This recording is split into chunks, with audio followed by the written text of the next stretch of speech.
नमस्कार। हिंदगी और हमारी ज़िंदगी, सभी का स्वागत है।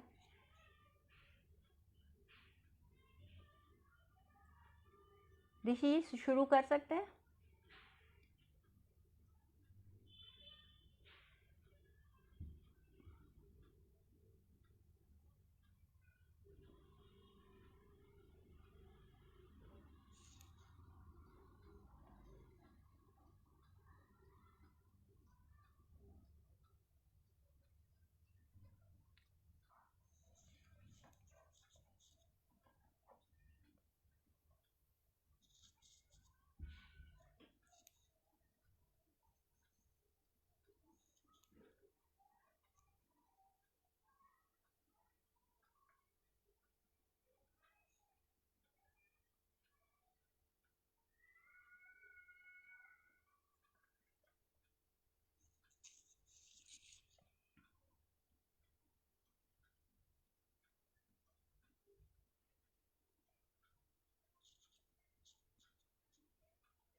नमस्कार ऋषि जी।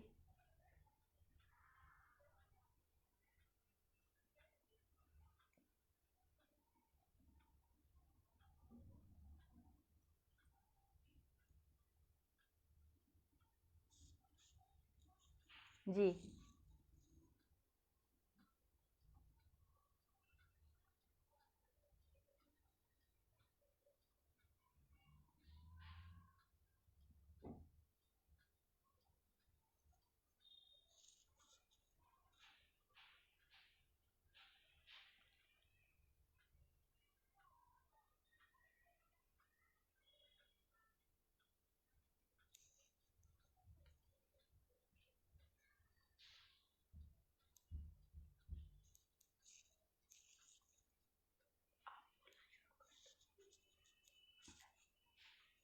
जी ऋषि जी बोलिए, तो हम आरंभ करें या और एक दो लोगों की और प्रतीक्षा करें?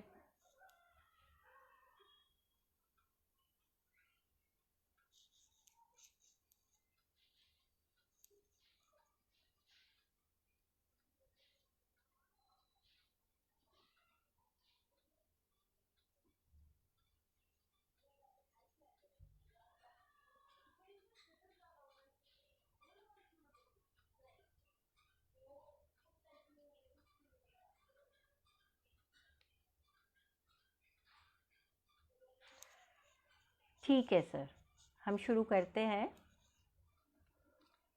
ये एक ऐसा पटल मिला है और इसका आरंभ खिड़की खुल गई, यानी कि खिड़की खुली और तरह तरह की कहानियाँ हम सभी के मन में मचलने लगी कि बस अब हमारी बारी आई और हम ये सुनाएंगे, ऐसे सुनाएंगे, वैसे सुनाएंगे।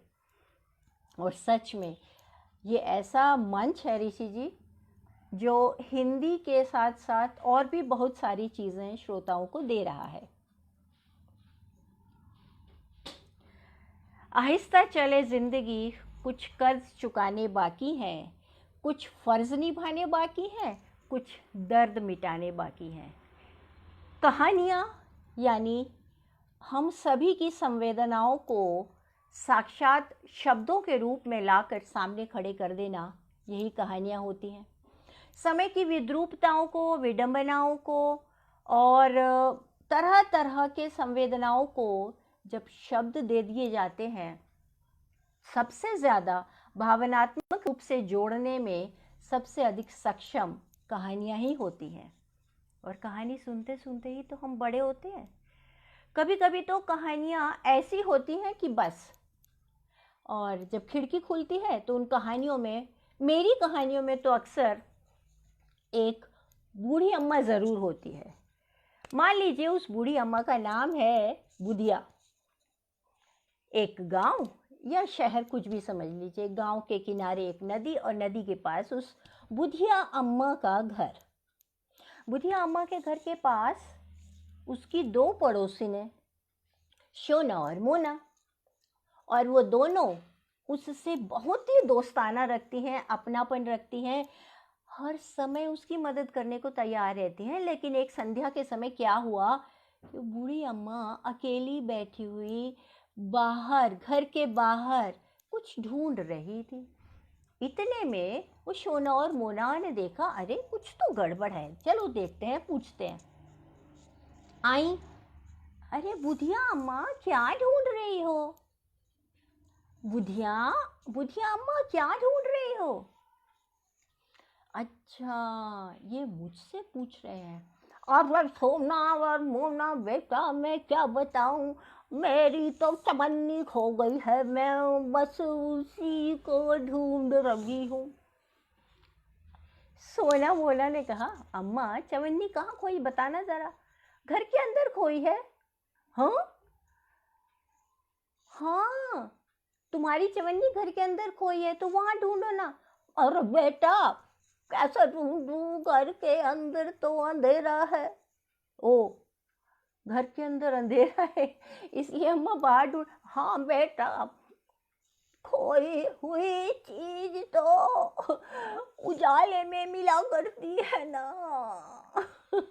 और कहानी खत्म। लीजिए, अब इस एक कहानी से न जाने कितने लोगों के मन में अलग अलग अलग अलग तरीके की कहानियां पैदा हो गई, और हम अंधेरे में उजाले में कुछ ना कुछ तो खोते ही रहते हैं। उन कहानियों के माध्यम से उन खोई हुई चीज़ों को, बहुत सारी चीज़ों को अपने में समेटते भी हैं, कभी इधर से कभी उधर से। चलिए, तो हम बात करते हैं कहानियों की लिखने की बात करें, मुझे लगता है सुनाने की बात करें। सुनाने की बात करें ना ना ना ना, सुनने की बात करें, जो हम और आप कर रहे हैं। नहीं नहीं नहीं नहीं, कहानी देखने की बात करें, फिल्म्स में देखते हैं। नहीं नहीं, वो भी नहीं। हम बात करते हैं आलोचनाओं की। आलोचनाओं की, यानी कि ये सभी वो पैरामीटर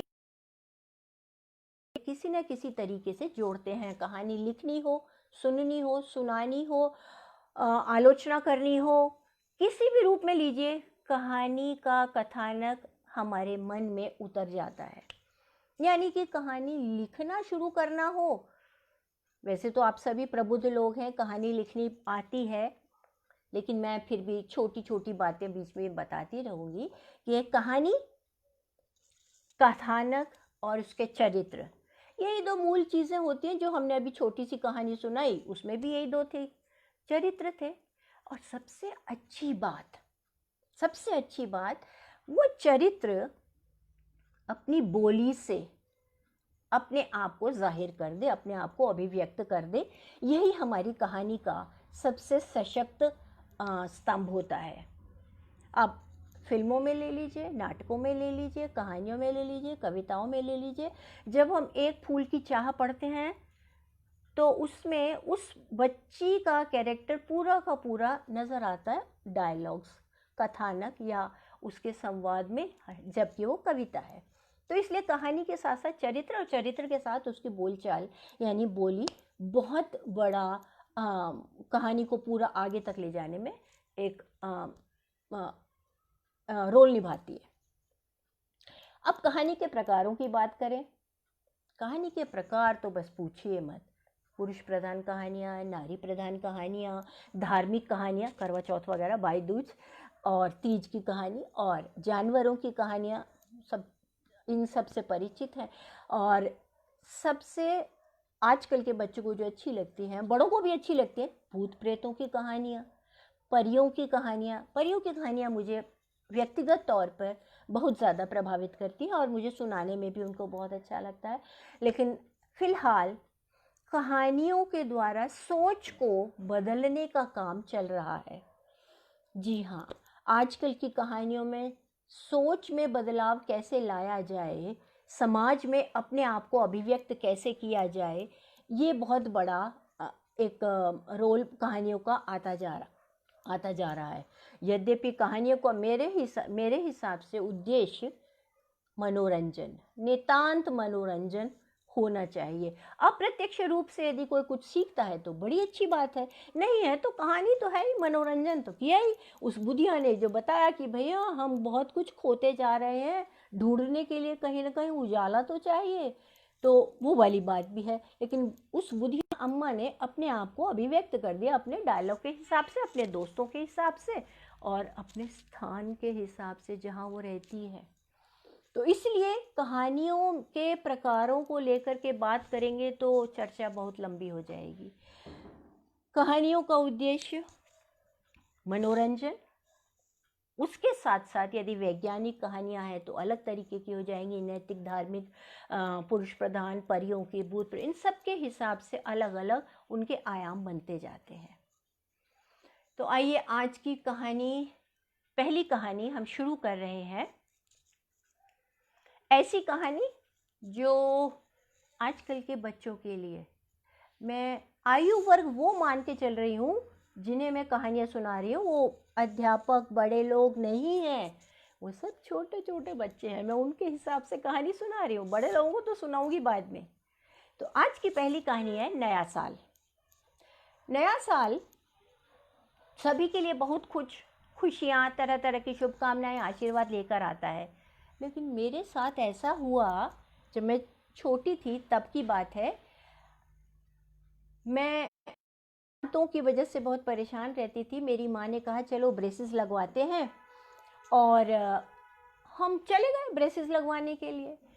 अब ब्रेसेस लगवाने के बाद मुझे बातचीत करने में और खाने पीने में कुछ कठिनाई आरंभ में होने लगी, और ये दिसंबर के लगभग आखिरी सप्ताह की बात थी।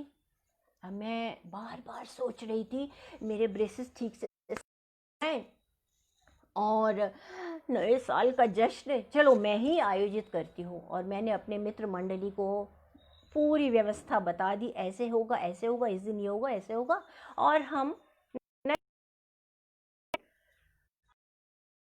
मिलकर ये खेल खेलेंगे। खेल वो वाले खेल नहीं खेलते, कहानी सुनाना, कविता सुनाना, लिखना, पढ़ना, ऐसे ऐसे वाले, कुछ कुछ शैक्षिक और कुछ कुछ मनोरंजन। ऐसा ही हुआ। 30 तारीख आई, हमने सबको बता दिया ऐसा होगा, ऐसा होगा, ऐसे होगा। 31 तारीख आई, मेरे मामा जी का फ़ोन आ गया। मेरे मामा जी यानी मेरे आदर्श, मेरे मामा जी यानी एक ऐसे व्यक्ति जिन्होंने मुझे पूरी तरह झकझोर के रख दिया था कि तुम नहीं हो, तुम्हारे भीतर जो आग है उसको निकालो। चीत करके वो ऐसा कुछ छोड़ गए कि मैं आमूल चूल परिवर्तन अपने आप में ला चुकी थी। अब वो 5 साल बाद वापस आ रहे हैं। ये फ़ोन आया और आते ही बस मैं तो सब नववर्ष की पार्टी भूलकर, उस समारोह को भूलकर, उनके आने के स्वागत में कहीं रंगोली, कहीं झंडियाँ, कहीं कुछ, कहीं बचपन, मामा जी ने आना है तो तैयारी मैंने तो कर दी है, बाहर पकवान और ये सब बना दिए, तुम्हारा काम हो गया? मैंने कहा हाँ जी हो गया। अच्छा चलो ठीक है, अब देर हो रही है, सो जाओ, सुबह उठेंगे। ठीक है, माँ की बात ही मान ली और इंतज़ार करने लगी उस नई सुबह का, 1 जनवरी का, जब मेरे मामा जी घर में होंगे और मैं उनका स्वागत अच्छे से गले मिल के करूँगी। उनकी मनपसंद मिठाइयाँ माँ ने पहले ही बना ली थी, भोजन भी तैयार था, घर भी सजा दिया था। सुबह हुई, जी हाँ, सुबह की किरणों ने मेरे आंगन में अपना पैर पसारा ही था। मैंने सोचा चलो माँ को सबसे पहले नए वर्ष की शुभकामनाएं मैं ही दे दूँ। मैं उठी, अपने लबादे को संभाला, माँ के कमरे में गई, देखा माँ मुझसे पहले ही उठकर नहा धोकर पूजा करने में लगी थी। मैं गई, प्रथा के अनुसार मैंने उनके चरण छूने के लिए जैसे ही सिर झुकाया, मेरे ब्रेसेस मेरे हाथ में आकर मुझे प्यार करने लगे। ओह, अब मैं कुछ बोल पाती इससे पहले माँ ने मुझे गले लगा लिया। बेटियां चरण स्पर्श नहीं करती ना। हमने बात मान ली और मुंह बंद, ब्रेसेस हाथ में। तभी हमने माँ के हाथों में अपने हाथ से वो ब्रेसेस ट्रांसफ़र कर दिए और कहा नए वर्ष की शुभकामनाएं, ये लो पहला उपहार। माँ ने जैसी हथेली खोली, ब्रेसेस देखे, ओ वो तो चिंतित। अरे खून तो नहीं निकल रहा। मेरा मुंह देखा, गाड़ी, मेरी चाबियाँ, शॉल, ये वो सब कुछ अफरा तफरी सी मचाई। चलो चलो डॉक्टर को कॉल कर दिया। और कुछ देर बाद हम डॉक्टर के बाहर, कमरे के बाहर बैठे हुए इंतज़ार कर रहे थे डॉक्टर साहब कब आए। चलिए डॉक्टर साहब आए, नए वर्ष की शुभकामनाएं। मैंने रुआं से, आंखों से, चेहरे से अपना सिर हिलाया। गए। पूरी पूरी पूरी प्रक्रिया में काफ़ी घंटे लगे और हम थोड़ी देर के बाद, कुछ घंटों के बाद घर लौटे, जहाँ हम मामा जी का इंतज़ार कर रहे थे। मामा जी मेरा इंतज़ार कर रहे थे। मैं बिना कुछ बोले उनसे गले लिपट गई और कहने लगे क्या हुआ। मैंने इशारे से बताया। वो समझकर मुस्कुराने लगे। कोई बात नहीं, चलो बैठते हैं। हम बैठे, मामा जी अपनी बातें कर रहे थे। तब तक संध्या रानी हमारे घर में खिड़कियों में से झांक झांक कर कह रही थी, नए वर्ष की शाम है, कुछ तो करो। अब हम क्या करते। माँ ने खिचड़ी बनवाई थी। खिचड़ी की कटोरी हाथ में लेकर मैं बैठी हुई सोच रही थी, हाय रे ये असहनीय दर्द। भावनात्मक रूप से भी मैं प्रताड़ित थी और शारीरिक रूप से भी। करती क्या न करती, मरती क्या न करती। खिचड़ी खा रही थी और अपने उस आयोजन के बारे में सोच रही थी जहाँ मेरे मित्र मज़े ले लेकर पकवान खा रहे थे और मैं यहाँ बैठी उस खिचड़ी को खा रही थी। हाय रे ये बेदर्द शाम, हाय रे ये नया साल का पहला पहला शाम। ओफ, मैं आज तक नहीं भूल सकी। ये एक ऐसा अनुभव था जो मुझे सचमुच में आज भी रोमांचित कर देता है कि ऐसा भी होता है। और लीजिए, कहानी तैयार हो गई। इसी तरह से समाज की सोच को बदलने की बात हमने की थी, अभी बात की थी कुछ देर पहले। सामाजिक सोच को बदलने के लिए तो लाखों लाखों कहानियाँ लिखी जा चुकी हैं, लेकिन फिर भी कुछ कहानियाँ ऐसी होती हैं जो हमारे मन मस्तिष्क को हिला के रख देती हैं। ऐसा ना होता तो प्रेमचंद जी ने बड़े घर की बेटी ना लिखी होती, ना हमने पढ़ी होती, ना हमें पता चलता बड़े घर की बेटियां क्या होती हैं, ना हामिद हमारे दिलो दिमाग पर छाया होता और हमें बिना कहे, बिना कुछ बोले ये समझा गया और आज भी समझाता है, बड़ों का ध्यान रखना, बड़ों का ध्यान रखना बच्चों का ही नहीं, हम सबका कर्तव्य है। वो तो बोलेंगे ही नहीं क्योंकि बड़े हैं, बड़े तो बोलेंगे ही नहीं, जो बोलेंगे तो प्यार से गले ही लगाएंगे। उनके लिए चिमटा लाना हम सबका, उनकी मदद करना, उनकी ज़रूरतों का ध्यान रखना हमारा कर्तव्य है। तभी मैंने कहा ना, कुछ फ़र्ज़ निभाने बाकी हैं, कुछ दर्द मिटाने बाकी हैं, आहिस्ता चल है ज़िंदगी।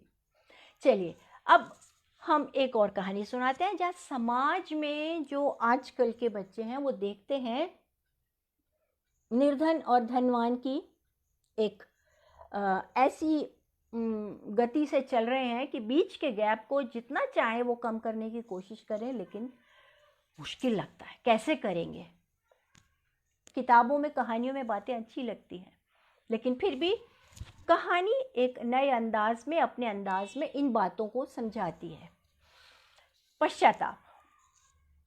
नेहा बड़ी खूबसूरत, गोल मटोल, गोरे चिट्टे गालों वाली और काले बालों वाली, स्कूल में भी सबकी प्रिय और घर में तो आंखों का तारा क्योंकि अकेली लड़की।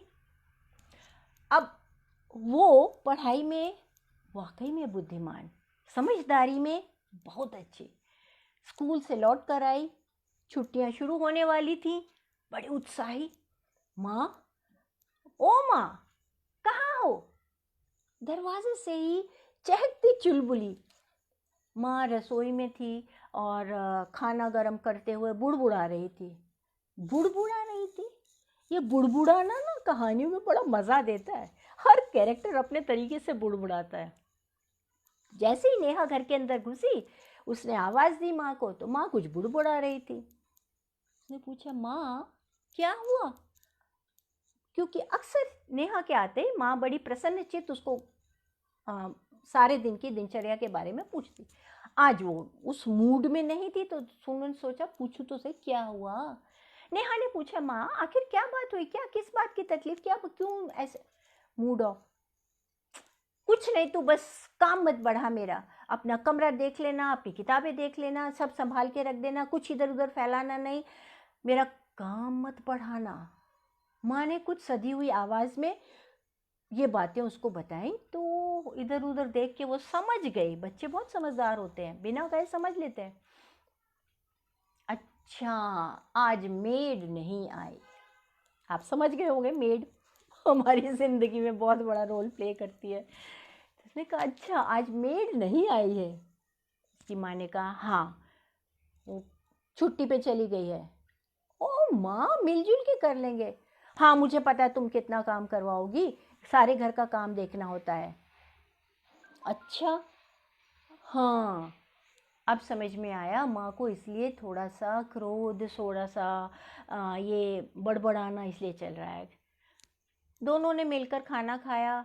खाना खाने के बाद बात आई गई हो गई।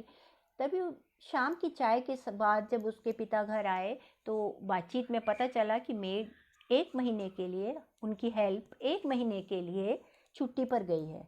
1 महीना यानी 30 दिन, यानी मेरी भी छुट्टियां, मैं भी घर में होंगी, तो भी माँ को असहज होना स्वाभाविक था। और पिता ने कहा, हाँ ठीक है, वो शर्मा आंटी हैं पड़ोस में, वो अरेंज कर देगी, उनसे बात कर लो, कोई बात नहीं, हो जाएगा। हाँ हाँ तुमने तो कह दिया ना हो जाएगा, ऐसे कैसे हो सकता है, इतना आसान नहीं होता है आजकल किसी भी विश्वस्त नौकर का मिलना, मुझे मालूम है। माँ झल्लाने लगी तो मैं हंस पड़ी। अच्छा मैं ले आती हूँ, ठहरो मैं शर्मा आंटी को फ़ोन करती हूँ, अभी बात कर लेते हैं। और इसी तरह बातचीत करते करते मेड मिल गई।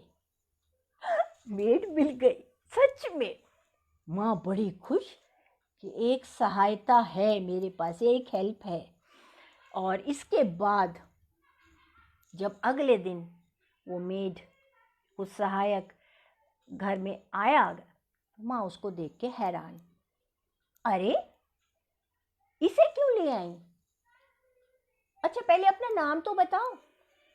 मेरा नाम सोमा बुआ है, ये मेरी 8 साल की लड़की है, ये मेरे साथ ही यहाँ पर रहेगी। माँ, हाँ तुम काम करोगी और इससे भी करवाओगी? नहीं नहीं नहीं नहीं, मैंने समझा दिया है, ये एक ही जगह बैठी रहेगी, आपका कोई सामान नहीं छेड़ेगी।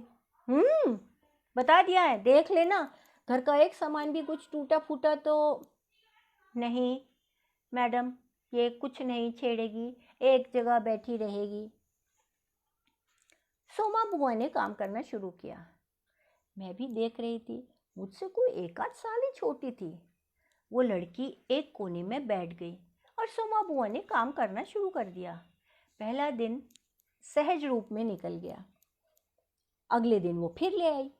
माँ फिर चिल्लाई, अरे तू आज इसे फिर ले आई है, आस पड़ोस में छोड़ के आया कर, ऐसे काम नहीं होता। नहीं मैडम, ये यहीं रहेगी, आस पड़ोस के लोग अच्छे नहीं हैं। पहले तो मुझे सोमा बुआ की बात करने के अंदाज पर बड़ी हैरानी हुई, फिर मुझे लगा ये ऐसे ही बात करती होंगी तो धीरे धीरे मुझे भी आदत पड़ जाएगी। लेकिन मेरा ध्यान उस 8 साल की लड़की पर बना रहा। मैंने पूछा, ये यहीं बैठेगी? हाँ यहीं कोने में बैठी रहेगी। अच्छा तो ठीक है, और वो कोने में बैठ गई। थोड़ी देर के बाद मेरा मन माना नहीं। हाँ मैं जाती हूँ इसके पास, बात करती हूँ, कोई बात नहीं बात करती हूँ। उसने पूछा, तुम्हारा नाम क्या है? मेरा नाम मुस्कान है। मुस्कान बड़ा प्यारा नाम है। तुम स्कूल जाती हो? बच्चे अपनी उम्र के हिसाब से ही बातें करते हैं, तुम स्कूल जा? नहीं अब नहीं जाती, शुरू शुरू में जाती थी। अच्छा तुम्हें कहानी, किताब, कॉपी, रंग करना अच्छा लगता है? उसकी छोटी छोटी आंखें चौड़ी हो गईं। अच्छा, हाँ बहुत अच्छा लगता है। अच्छा, तो चलो आओ मेरे साथ, हम यही काम करेंगे, मेरे कमरे में चलो। और मैं उसे उसका हाथ पकड़कर अपने कमरे में ले गई। कमरे में अभी आए हुए मैं कुछ ही देर हुई थी कि माँ ने बाहर से शोर मचाना शुरू किया। वो लड़की यहाँ बैठी थी, कहाँ चली गई, कहाँ गई? देखो सोमा, तुम्हारी लड़की कहाँ चली गई, कुछ चीज़ गिरा देगी। मैं तुरंत दौड़कर बाहर भाग कर आई। माँ, वो मेरे साथ मेरे कमरे में है। कुछ नहीं, हम बस खेल रहे हैं। माँ दौड़ी दौड़ी कमरे में आई और उसका हाथ पकड़कर बाहर निकाला। नहीं, ये बाहर रहेगी। मैंने कहा क्यों? क्यों बाहर रहेगी? मेरे साथ खेल ही तो रही है ना। नहीं नेहा, तुम्हें नहीं पता ये लोग कैसे होते हैं। कभी बातचीत करते करते कोई चीज़ गिरा दी। इतनी महंगी महंगी चीज़ें तुम्हारे यहाँ रखी हैं, ये ड्रेसिंग टेबल पर इतनी सारी चीज़ें मेरी रखी हैं, तो क्या करेंगे? अच्छा, माँ के आगे मैं कुछ नहीं बोल पाई, लेकिन अगले दिन जैसे ही आई मैं फिर उसको अंदर ले आई। माँ ने कहा ये तो मानेगी नहीं, चलो इंस्ट्रक्शन दे देते हैं, निर्देश दे दिए गए, तुम यहीं बैठी रहोगी, जो नेहा कहेगी वैसे ही करोगी, वो करोगी, ये करो। हमने सिर हिला के दोनों ने मान लिया, लेकिन मुस्कान और नेहा की दोस्ती कुछ कुछ अच्छी बन चुकी थी। कुछ दिन बाद सुबह सुबह कोई 9-10 बजे के करीब घर में शोर शराबा सा सुनाई दिया। मैं भी, क्योंकि रविवार का दिन था, मैं थोड़ी आराम से अपने बिस्तर में पड़ी हुई थी। बाहर जाकर देखा, माँ ज़ोर ज़ोर से चिल्ला रही थी, अरे मैंने यहीं रखी थी, इसी ड्रॉर में रखी थी, कहाँ गई, कहाँ गई? सोने की चेन मैंने पापा की उतारी थी, मैंने अपने गले में से उतारी थी, पापा ने भी देखा था, यहाँ रखी थी। सुनो जी, तुमने देखी है क्या? पापा ने तब तक समझ गए क्या माजरा है। पापा ने आकर शांत स्वर में कहा, नहीं मैंने नहीं देखी, जहाँ तुमने रखी होगी वहीं देख लो। तब तक सोमा बुआ भी आ चुकी थी और देख रही थी कि वो ज़रूर बात वहीं पहुंचेगी जहां जिस तरफ इशारा किया जा रहा था। सोमा बुआ की तरफ देखकर माँ बोली, सोमा तुमने देखी है यहाँ मैंने एक चेन रखी थी? नहीं मैडम जी, नहीं, मैंने नहीं देखी, और मुझे नहीं पता कहाँ गई। माँ ने तुरंत नेहा और मुस्कान को बुलाकर सामने खड़ा कर दिया। नेहा, मैंने कहा था ना भरोसा नहीं करना चाहिए, तुमने किया, देखो मुस्कान ने ये चेन यहाँ से उठाई है। मुस्कान इस बात को सुनकर हैरान हो गई कि किस चीज़ को उठाने की बात, कब उठाने की बात की जा रही है। उसने कहा क्या चीज़ आंटी, मैंने नहीं, तुमने ही उठाई होगी, ज़रूर तुमने उठाई होगी, बताओ कहाँ छुपाई है? उसने कहा नहीं, ऐसी बात नहीं है, मैंने कुछ नहीं उठाया। और जब माँ ने ज़ोर से डांटा तो मुस्कान रोने लगी। मैंने उसका हाथ धीरे से पकड़ लिया। मुझे विश्वास था कि उसने नहीं ली होगी, लेकिन मैं कुछ कर नहीं सकती थी क्योंकि मेरे लिए ये पहला अवसर था। माँ ने पापा से कहा, आप खोजिए और नहीं मिलती है तो पुलिस को फ़ोन करते हैं, जब पुलिस की डांट पड़ेगी ना तब ये दोनों सच बताएंगी कि सोने की चेन कहाँ गई, कहाँ रखी थी। पुलिस का नाम सुनते ही सोमा सुबकने लगी और मुस्कान तो पहले ही सुबक सुबक के रो रही थी। तभी जब ये बातचीत और हलचल मची हुई थी, सोमा बुआ ने अपने मुंह को अपने पल्लू से ढक रखा था और मुस्कान को मैंने एक हाथ से कस के पकड़ रखा था। अंदर ही अंदर मुझे लग रहा था कि ये चेन इसने नहीं उठाई होगी, लेकिन माँ को कैसे समझाऊं? माँ को पूरा शक उसी पर ही था।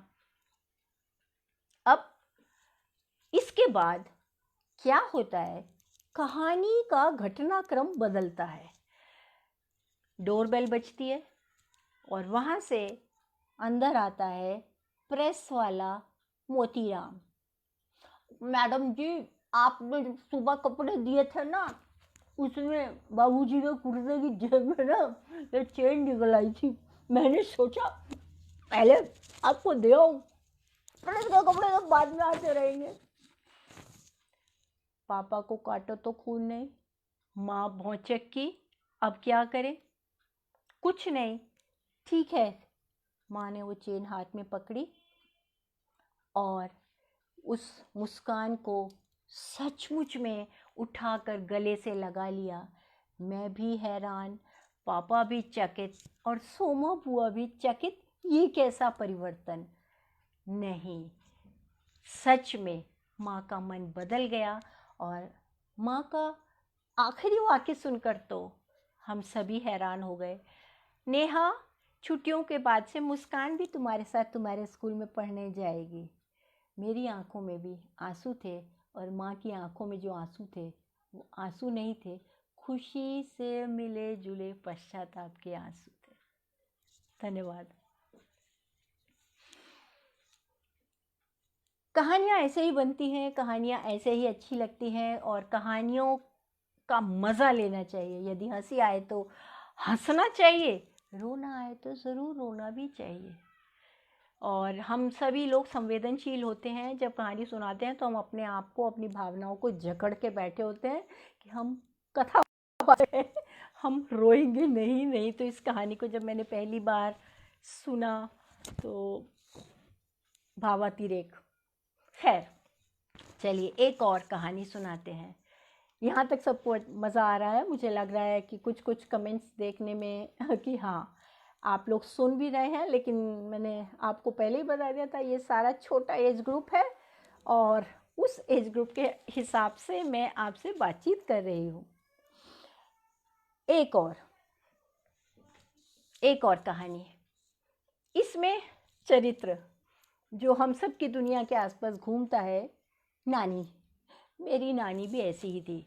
और मेरी नानी तो खैर ऐसे बात नहीं करती थी, लेकिन हाँ, मैंने जब ये कहानी को पढ़ा तो ये कहानी ऐसे ऐसे ऐसे ऐसे उतरती गई और आज भी मुझे उस कहानी का बेस पूरा का पूरा याद है। कहानी कुछ खास नहीं है लेकिन बहुत ख़ास है मेरे लिए भी, और शायद आप सुनेंगे तो आपके लिए भी होगा। और मैं इनके कहानीकारों का नाम भूल चुकी हूँ, क्षमा चाहती हूँ। यदि वो सुन रहे हो, उन तक पहुँचे, उनको सादर प्रणाम कि आपने इतनी अच्छी कहानियाँ पता नहीं 10, 20, 30, 40 साल पहले कब लिखी, पढ़ी, सुनी, सुनाई, न जाने कैसे मुझ तक पहुँची थी और मेरे यहाँ बैठी हुई है। चलिए एक और कहानी, ठीक है? 2 मिनट। कहानी का नाम है 2 मिनट। नी बंतो, मेरे जूते किथे ने? हाँ, छेती लिया के इधर ले जा। बीजी यानी नानी, मेरी नानी ऐसी ही थी। उन्होंने बंतो को आवाज़ दी जो अभी तक दूध बिलो करके गड़र गड़र करके शोर मचा रही थी। बीजी की आवाज़ सुनते ही तुरंत भागी गई और उनको जूतियाँ पकड़ा कर आई। मैं, पप्पू और मेरी बहन गुड्डी, हम दोनों छुट्टियों में अपनी नानी के पास हिमाचल के किसी गांव में जाते थे और वहाँ कुछ दिन रहकर, नानी के पास रहकर, उनके साथ मस्ती करके फिर वापस अपने शहर आ जाते थे। तो कुछ देर बाद हमने देखा नानी वही जूती पहनकर और कुछ कुछ मटकती हुई बाहर आई जहाँ हम सहन में बैठे थे। उनका सहन इतना बड़ा होगा जितना किसी नर्सरी स्कूल का प्लेग्राउंड। वहाँ बैठे हुए थे, चारपाई पर बैठे धूप सेक रहे थे। नानी हमारी नानी यानी बीजी बाहर आई। हल्का गुलाबी रंग का सूट, सिर पर जालीदार दुपट्टा, आँखों पर सुनहरे फ्रेम का चश्मा जिसके पीछे से उनकी चमकती दमकती आँखें दिखाई दे रही थी और उनके लाल टमाटर जैसे गाल। हंसती मुस्कुराती आई और अपने मखमली लाल पटुए को समेटते हुए बोली, और बंतो काम कर लेता? हाँ जी बीजी। हाय हाय, आज तो बड़े सोहने लग रहे हो। चल हट मर जानी, मैनू नज़र ना ला। पीपा चक पीपा। इतना कहते ही बीजी बाहर जाने के लिए तैयार। चलो चलो गुड्डी पप्पू तैयार हो गए ना, चलो चलो चलो। मगर बीजी जाना कहाँ है? तुसी चलो तो बंतो पीपा चक हुणिया। अब हम गली में आ चुके थे। उनके गली में आते ही पैरी पौना बीजी, पैरी पौना बीजी, पैरी पौना बीजी, पैरी पौना। अज सुबह सुबह किथे जांदे हो? हर कोई व्यक्ति बीजी के आशीर्वाद के लिए तरसता दिखाई दिया और बीजी उनको जिउंदा रहे पुत्र, सुखी रहे पुत्र कह के आशीर्वाद देते रहे। जो पूछता कहाँ जा रहे हैं तो उसके लिए कहती ए वेख ए मेरा तोता पप्पू, तो ए मेरी तोती गुड्डी। नानके आए ना, ए नान वास्ते बिस्किट बनाने जा रही ना। ओ इनके लिए बिस्किट बनवाने जा रहे हो? हाँ ओके चंगा। और इतना करते करते बीजी आगे चल देते। एक बार हुआ, दो बार हुआ, तीन बार हुआ, लेकिन हम लोग इस तरह के प्रदर्शन से खींच गए। जो भी पूछता कहाँ जा रहे हो, कौन है, बीजी बार बार हमें आगे करते, ऐ मेरा पुत्र गुड्डा पप्पू, तो ऐ मेरी धोती गुड्डी, नान के आए ने मजा। हमें खींच होने लगी, हम क्या तमाशा बने जा रहे हैं। लेकिन बीजी को कोई फ़र्क नहीं पड़ रहा था। जब हमने मना किया तो कहती 2 मिनट रुक जाना, चलते हैं, ऐसे कह के हमें हर बार टाल देती। खैर उनके 2 मिनट करते करते हमने पूछा बीजी बेकरी कहाँ है? बिक्री ओ क्या होंदा ने? बीजी बिक्री नहीं, बेकरी बकरी ओ की बीजी बकरी ने ओ एक कोई गल हैगी, बिक्री बेकरी बकरी सब एक कोई गल हैगी।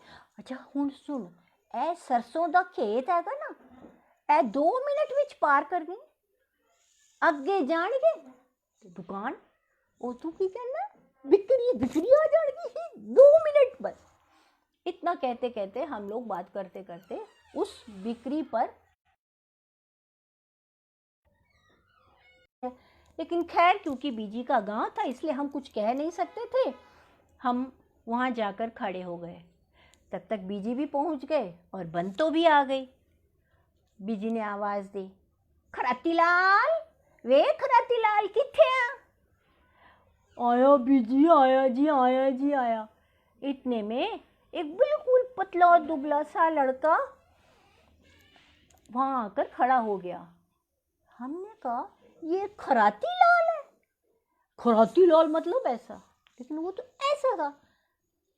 ओ पैरी पोना बीजी, पैरी पोना, बड़े दिन बाद आए तुसी। हाँ जी, चल बंतो पीपा रख पीपा। बंतो ने वो पीपा उतार दिया। हुन अगे का काम सुन, ए बच्चे नानके आए ने, ए मेरे दोता पप्पू, तो ए मेरी दोती गुड्डी, इन्हां दे वास्ते खस्ता खस्ता वड्डे वड्डे बिस्किट बना के दे दे, छेती करी, बस 2 मिनट विच बना दे। खैराती राम हंसने लगा। ठीक है बीजू। उन्होंने हम दोनों को गोदी उठाया, अपने तख्त पोश पर बिठा दिया और हम वहाँ बैठकर इधर उधर एक दूसरे का मुंह देखने लगे। कुछ देर दुकान में इधर उधर देखा, कुछ देर उधर देखा। जब सारा माल तुल गया कुछ और काम शुरू हो गया है तो बीजी बोले, खराती लाल हुण मैं किथे बैठा? ओ खराती लाल ये तो भूल ही गया था कि दुकान में एक ही तख्त पोश है। वो तुरंत उसके कोने में से उठ गया और बोला, बीजी एथे बैठो तुसी एथे। और बीजी उसके उस कोने में जरा सी जगह में कैसे फिट होते, हम भी दोनों सुकड़ गए और वो वहाँ बीजी बैठ गए। और कुछ देर के बाद हम इधर उधर देखते रहे। खैराती लाल ने पूछा, तुसी कुछ खाओगे? हमने कहा बीजी बोले, हाँ हाँ इन्हां दे वास्ते कुछ बिस्किट ते लिया दे। और वो खैराती लाल एक तश्तरी में रख के 4-5 बड़े बड़े मोटे मोटे बिस्किट लाके हमें लाके दे दिए और हम उनको कुतरने लगे और ये सोचने लगे अब हम यहाँ से कितनी वापस जाएंगे।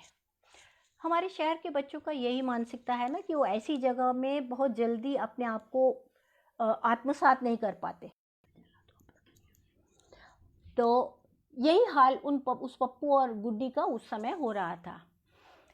तभी उन्होंने देखा कि अंदर से एक काला सा कपड़े पहने हुए भट्टी में काम करने वाला व्यक्ति वहाँ आया और उसने ला करके वो बड़ा सा टोकरा वहाँ रख दिया। ए लो मालका, बिस्किट बन गए हैंगे, हुन तुसी एनू तोल लियो। और कहकर वो तुरंत ही अंदर चला गया। बंतो भी जो अभी तक वहाँ बैठी हुई थी तुरंत खड़ी हो गई। बीजी ने देखा, तुलवाया, कराती लाल किन्ने बने? देखा, बीजी 10 किलो ने। ओह अच्छा, तो किन्ने पैसे बने कराती लाल? बीजी 2 मिनट रुको। बीजी के 2 मिनट का असर उधर भी होने लगा था। 5 किलो 10 रुपये, 10 रुपये 5 किलो, 5 दूनी, अच्छा हाँ जी 10 रुपये दे दो बीजी। 10 रुपये? बीजी ने जो अपनी थैली खोली थी वो झट से बंद हो गई। खराती ए के लुट बचाई हुई है तू, ए कीजिए 10 रुपये इन्ने से बिस्किट दे। ना ना मैं कोई नहीं देनी। बीजी महंगाई दा जमाना है, तुसी की गल कर दे हो? 10 रुपये कुछ ज़्यादा नहीं है जी, माड़े नहीं है, दे दो। ना ना ना तू तो साड़ी मेरे पुत्र नहीं लेना। ना ना मैं नहीं देने। बीजी ने 5 रुपये निकाले, खैराती लाल के हाथ में रखे। चल नहीं बन तो पीपा चक पीपा। और हम दोनों का हाथ पकड़कर चल दिए। मैंने कहा बीजी उसका बेचारे का घाटा हो गया, आप ऐसे दे देते। पुत्र बड़े लोगों दे विच नहीं बोल देंगे, मैं ठीक पैसे देते थे। हम चुप हो गए, क्या करते। खैर लुढ़कते पुढ़कते बीजी के साथ हिलते डुलते हम घर आ गए। घर आते ही बंतु ने हमारे लिए गरम गरम दूध ला करके हमें दिया और 2-3 बिस्किट भी दिए कि टेस्ट तो कर लो। लेकिन उससे ज़्यादा टेस्ट हमें उसके दिए हुए आमों में आया। बड़े बड़े आम, ऐसे पीले, इतने मीठे। हमने खूब चूस चूस कर आम खाए और फिर अंदर जाकर बीजी के बगल में लेट गए, एक इधर एक इधर। और बीजी से कहने लगे, बीजी कहानी सुना दो, बीजी कहानी सुना दो। बीजी कहने लगे, उन्हें सुनानी है। बीजी को लटके ले लेकर कहानी सुनाने में बड़ा मज़ा आता था और हमें भी उनके थुलथुले पेट पे गोल गोल गोल गोल हाथ घुमाने में बड़ा मज़ा आता था। कहानी सुनाते सुनाते जब कहानी ख़त्म हुई तो बीजी ने कहा, पप्पू गुड्डी तुसी मेला वेखण चलना है? हाँ जी बीजी, गांव का मेला और हम नहीं देखेंगे? अच्छा चलो चलते हैं। कब जाएंगे बीजी? कल सुबह चलते हैं, कल एतवार हैगा ना? हाँ कल ही मेला शुरू होगा, तो ठीक है कल चलेंगे। बीजी कैसे जाएंगे, कितनी दूर है? वो सारी बातें मन में। तुसी वेख्या ना उत्ते गड्डी जाती है, गड्डी विच बह के जाएंगे, मेला वेखेंगे, मतलब शामी वो कार वापस। अच्छा ठीक है। और हम उस मेले की खुशी को ऐसे सोए कि सुबह उठने का याद ही नहीं रहा। बीजी की जब आवाज़ आई सुबह सुबह, ओए गुड्डे, ओए ते पप्पू मेला नहीं जाना? हाँ मेला, हाँ चलो चलो झटपट तैयार हो जाओ, मेला जाना है, गड्डी भी लेनी है। हाँ बीजी 2 मिनट अभी तैयार होते, बीजी 2 मिनट अभी तैयार होते, हम दोनों ने कहा और एक दूसरे को देखकर हंस पड़े। बीजी के 2 मिनट का असर हम पर भी होने लगा था। खैर सचमुच में हम 2 मिनट में तैयार होकर आ गए, क्योंकि हमने कुछ करना थोड़ी था, बंतों ने नहलाना था और हमने कपड़े पहनने थे। हम पहनकर झटपट तैयार हो गए। मैंने पूछा, बीजी गाड़ी कितने बजे आएगी? गड्डी आने विच आधा घंटा रह गया, चलो चलो छेती चलो छेती चलो। और हाँ बीजी ने मेरा हाथ पकड़ा और कहा, बंतो गुड्डी नूं मैं लेके जानी है, तू पप्पू नूं लेके आई तो खाण पीण का भी पूरा इंतजाम कर लाई। वो टोकरी उत्थे रखी थी, उन्होंने तू ए भी रख दे, ए भी, सारी पूरे पूरे निर्देश दे करके बीजी मुझे लेकर ऐसे पहाड़ी चढ़ने लगी मानो बिल्कुल 19-20 साल की कोई जवान लड़की हो। हम वो स्टेशन बीजी के घर से रोज़ देखते थे। हमारी नानी का घर थोड़ा नुक्कड़ वाला था और वहाँ से आगे ढलान थी जहाँ से गाड़ी की पटरियाँ रोज़ दिखती थी और हम गाड़ी को देख करके मज़े लेते थे। उस सहन में बैठे रहते थे, कभी दीवार पर चढ़ जाते थे, कभी पेड़ पे चढ़ जाते थे और गाड़ी का आना जाना देखते थे।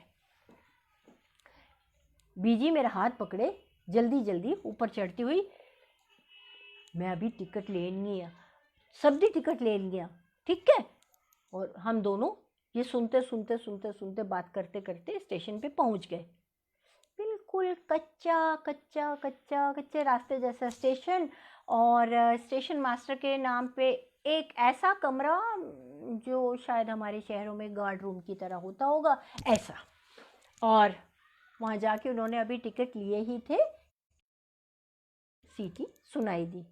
तो मैंने बीजी का हाथ कस के पकड़ लिया। बीजी गाड़ी तो आने वाली है, वो तो भी आए नहीं। हुन कोई गल नहीं, तू घबरा नहीं पुत्र, हुन वेखी मैं जी तेरे नाल। और इतने में गाड़ी आके वहाँ स्टेशन पे लग गई। मैं बार बार नीचे देख रही थी कि बंतो और पप्पू आते दिखाई दें। मामा जी को उन्होंने फलों का टोकरा लाने के लिए बोला था, वो भी दिखाई दें, लेकिन कोई दिखाई नहीं दे रहा था। तब तक गाड़ी ने आकर के वहाँ पर रुकने का सिग्नल दिया। बीजी ने झट से मेरा हाथ पकड़ा और इंजन की तरफ चल दी जहाँ से ड्राइवर झांक कर देख रहा था। बीजी ने उसको इशारा करके बुलाया, वो झट उतर के आया। पैरी पौना बीजी, की हाल ने? मैं तो सुखी हाँ, ऐ मेरी दोती गुड्डी। ओफ, सुन सुन के हम लेकिन कुछ नहीं कर सकते थे। ऐ मेरी दोती गुड्डी, तो ऐ नुक्कड़ वाला मकान, नीचे देख नीचे। बीजी ने उसकी गर्दन पकड़ी और अपने मकान की तरफ कर दी। ऐ मेरा नुक्कड़ वाला मकान। उधरों वेख बंतो आनी है पप्पू ने लैके, पप्पू यानी मेरा दोता। अच्छा ठीक है, तो फिर बैठो गाड़ी में। जाना कहाँ है? ओ पिंड जाना है जिथे मेला लगता है ना। हाँ बीजी, गाड़ी सिर्फ 2 मिनट ही रुकती है। पता है मैनू, पता है 2 मिनट ही रुक जा, तू 2 ही मिनट रुक, मेरी बंतो ते पप्पू भी आन गए। इतने में ड्राइवर ने कहा, बीजी 2 मिनट गाड़ी रुकती है।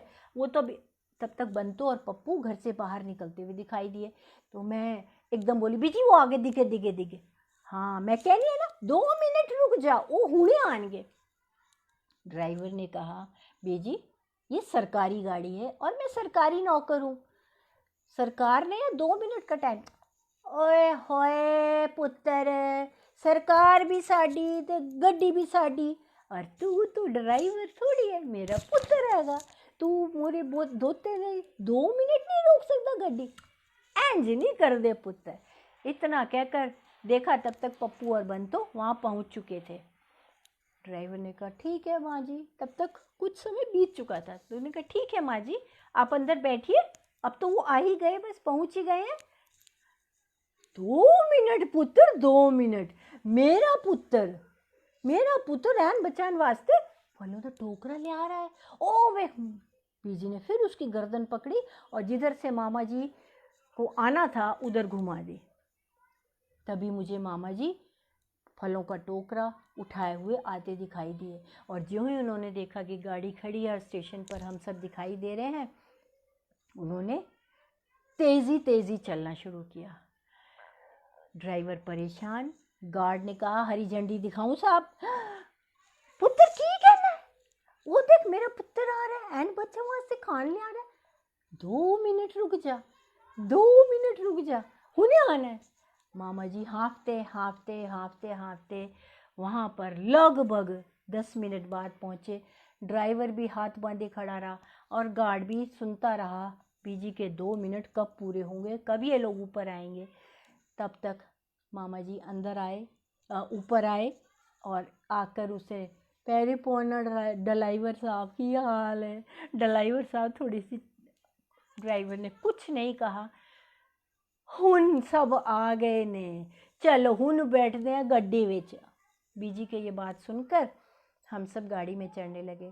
ड्राइवर ने कहा, बीजी मुझे हैगी, आपको कोई और रिश्तेदार रह गया है, उन्हें भी बुला लो, मैं तो खलोता इत्थे, जब तुसी कहोगे तद गाड़ी चलेगी। बीजी कहने, हाय हाय हाय कहने कहता है पुत्र, पुत्र इंज थोड़ी है, आ गए ने मेरा पुत्र भी आ गया, बंतो भी आ गई, मेरे ऐ मेरी दोती, ऐ मेरा दोता, गुड्डी पप्पू ऐ भी आ गए। चलो चलो बच्चों, हुण गड्डी विच बैठेंगे ते मेला देखन चलने आ। चलो भाई चलो, ड्राइवर साहब चलाओ जी गाड़ी। चलो जी, गाड़ी में बैठ गए और गाड़ी के अंदर बैठते ही हमने कहा, बीजी आपके 2 मिनट कमाल के हैं, बीजी आप तो ग्रेट हो, आपने 2 मिनट करते करते गाड़ी इतनी देर रुकवा दी।